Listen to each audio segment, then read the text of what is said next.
ભારે વરસાદ વરસ્યો છે। ઉનાનું ખત્રીવાડા ગામ બેટમાં ફેરવાઈ ગયું હોય તે પ્રકારના દ્રશ્યો જોવા મળી રહ્યા છે। રૂપેણ અને માલણ નદીના પાણી ગામમાં ઘૂસી આવ્યા એવું ભારે માવઠું થયું કે નદીમાં પૂર આવ્યા હોય તેવા દ્રશ્યો જોવા મળ્યા હતા। બે નદીમાં પૂર આવ્યા છે। ખત્રીવાડા ગામ બેટમાં ફેરવાઈ ગયું છે। ગામમાં પાણી ઘૂસતા રસ્તાઓ નદીમાં ફેરવાઈ ગયા તો ગામની અવરજવર પણ બંધ થઈ ગઈ છે। આ દ્રશ્યો આપ જોઈ રહ્યા છો। ભારે વરસાદનો કહેર જોવા મળી રહ્યો છે, જેના કારણે ગામ જાણે બેટમાં ફેરવાઈ ગયું હોય તે પ્રકારના આ દ્રશ્યો છે। ઉનાનું ખત્રીવાડા ગામ બેટમાં ફેરવાયું છે। સાથે જ બે નદી પૂરના કારણે નદીઓમાં પૂર આવવાના કારણે ક્યાંક જે પાણી છે તે ગામમાં ઘૂસી આવ્યા છે। આ એક્સક્લુઝિવ દ્રશ્યો આપની ટીવી સ્ક્રીન પર આપ જોઈ રહ્યા છો। ઉનાનું ખત્રીવાડા ગામ બેટમાં ફેરવાયું। જાણકારી સાથે સંવાદદાતા દિનેશ સોલંકી જોડાઈ ગયા છે। દિનેશ, જે પ્રકારે વાત કરીએ કે ગીર સોમનાથમાં જે વરસાદ પડ્યો છે, પરંતુ આ જે ગામ છે બેટમાં ફેરવાઈ ગયું હોય તે પ્રકારના દ્રશ્યો છે, કેવી સ્થિતિ છે અત્યારે? જી બિલકુલ, ખાસ કરીને આજે વહેલી સવારથી જ મેઘરાજા છે તે તેમને તાંડવ મચાવવાનું ચાલુ કર્યું છે। જે પ્રકારે કહી શકાય કે ચોમાસાએ ભલે વિદાય લઈ લીધી છે, પરંતુ ગીર સોમનાથ જિલ્લાની અંદર મેઘરાજા છે તે કહેર વચાવવાનું મન બનાવીને બેઠા હોય તે પ્રકારના દ્રશ્યો છે તે સામે આવી રહ્યા છે। અને તેમને કારણે ગીરની હવે મોટા ભાગની નદીઓ છે તે પણ બે કાંઠે વહેવા લાગી છે। અને આ નદીઓ બે કાંઠે વહેવાને કારણે જ ઉના તાલુકાના ખત્રીવાડા, સાણાવાકિયા સહિતના જે કેટલાક ગામો છે કે જ્યાં હાલ ગામ છે તે બેટમાં ફેરવાયા છે, ગામના તમામ અવરજવરના જે રોડ રસ્તાઓ છે તે બંધ થયા છે અને તેમને કારણે ગામ લોકો છે તે સૌથી મોટી મુશ્કેલીમાં મુકાયા છે। દિનેશ, અત્યારે કેવી સ્થિતિ જોવા મળી રહી છે? જે પાણી ભરાયેલા છે, શું અત્યારે પણ આવા જ પાણી ભરાયેલા છે ગામમાં?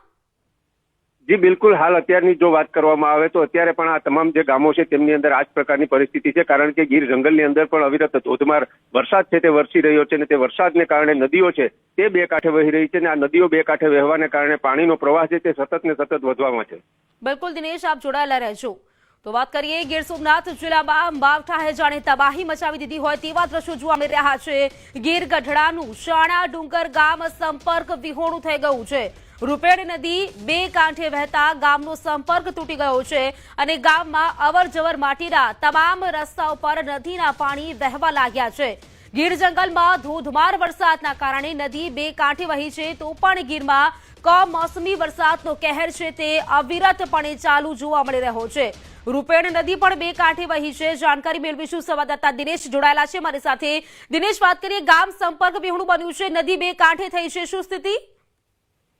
જી બિલકુલ, ગીરગઢડાનું સાણાવાકિયા ગામ છે કે જે સાણાવાકિયા ગામ આમ તો ગીર સોમનાથ જિલ્લાના બોર્ડરનું છેલ્લું ગામ ગણવામાં આવે છે અને તે ગામ છે તે ગીર જંગલને અડીને આવેલું છે અને એટલા માટે ગીર જંગલમાં જે ધોધમાર વરસાદ પડી રહ્યો છે અને તેમને કારણે જ ત્યાંથી રૂપેણ નદી છે તે પસાર થઈ રહી છે અને તે રૂપેણ નદી બે કાંઠે વહેવાને કારણે ગામની અંદર જે બે વોકળાઓ આવેલા હતા તે વોકળાઓના માધ્યમથી ગામમાં પાણી છે તે અંદર ઘૂસવા લાગ્યા છે અને તેમને કારણે ગામ છે તે હાલ સંપર્ક વિહોણું બન્યું છે। ગામની અંદર અવરજવર માટેના તમામ રોડ રસ્તાઓ છે તે પણ બંધ છે, તો કેટલાક નિશાણવાળા જે ઘરો છે તેમની અંદર ઘરોમાં પણ પાણી ભરાવાની સમસ્યા છે તે ઊભી થઈ રહી છે।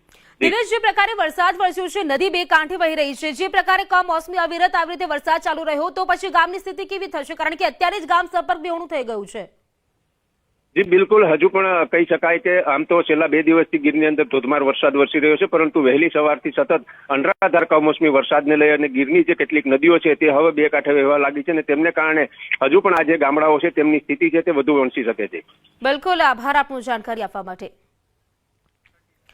તો ગીર સોમનાથમાં કમોસમી વરસાદનો કહેર અષાઢ મહિનાની યાદ અપાવી દેતો થયો છે। આ વરસાદ સતત માવઠું અને ખેતરો બેટમાં ફેરવાઈ ગયા। સતત વરસાદથી જ્યાં જુઓ ત્યાં પાણી જ પાણી જોવા મળી રહ્યું છે। ખેતરોમાં મગફળી તરતી જોવા મળી છે। ન્યૂઝ 18ના રિપોર્ટરે જમીનની હકીકત જાણી ખેતરો બેટમાં ફેરવાઈ ગયા છે। ખેડૂતોની હાલત દયનીય થઈ ગઈ છે। મહામૂલો પાક, પશુઓનો ઘાસચારો પણ નષ્ટ થઈ ગયો છે। ખેડૂતોના ખેતરો જાણે દરિયાઈ ખાડી બની ગયા હોય તે પ્રકારના દ્રશ્યો જોવા મળી રહ્યા છે। ન્યૂઝ 18ના રિપોર્ટરનું ગ્રાઉન્ડ ઝીરો રિપોર્ટિંગ। તો